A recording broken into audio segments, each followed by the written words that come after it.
Alors, la moyenne des âges, en fait, c'est une moyenne pondérée. C'est-à-dire que on nous dit qu'il y a 8 jeunes qui ont 10 ans, 9 qui ont 11, 10 qui ont 12, 6 qui ont 13, 7 qui ont 14 et 10 qui ont 15. Donc on additionne tout ça, on additionne tous ces âges, et ensuite on divise par le nombre de juniors. Ils sont 8 plus 9 plus 10 plus 6 plus 7 plus 10.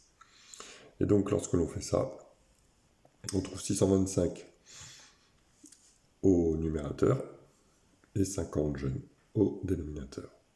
Ça nous fait donc une moyenne de 12,5. Attention, comme je le disais dans la vidéo pour le numéro 6, ne faites pas l'erreur de faire cette grande opération tout en ligne sans mettre la parenthèse. Auquel cas, vous n'allez pas du tout trouver le même résultat. Donc si vous le faites en ligne, n'oubliez pas les parenthèses au numérateur, ici et là. L'âge moyen des membres de ce club est de 12 ans et demi. Pour le petit b, on demande l'âge médian. Alors, moi j'ai remis ça dans un tableau. Je mets l'âge en première ligne, l'effectif, et ensuite l'effectif cumulé. L'effectif cumulé, c'est-à-dire qu'il y a 8 jeunes qui ont 10 ans, il y a 17 jeunes qui ont 10 ans et 11 ans. D'accord? 8 plus 9, 17.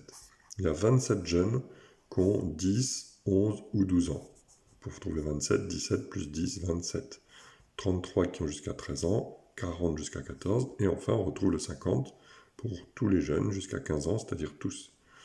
À quoi ça sert cet effectif cumulé? Pour trouver l'âge médian, il faut que je trouve l'âge entre le 25e et le 26e, puisque 50 divisé par 2, ça fait 25. Alors, entre le 25e et le 26e, c'est certainement pas ici, c'est certainement pas là, puisqu'ils sont 17 en tout. Par contre, quand je vais jusqu'aux enfants qui ont 12 ans, il y en a 27. Donc, entre le 25e et le 26e enfant, 25e et 26e âge, c'est 12 ans. Donc l'âge médian, entre le 25e et le 26e, lorsqu'ils sont dans l'ordre évidemment, c'est 12 ans.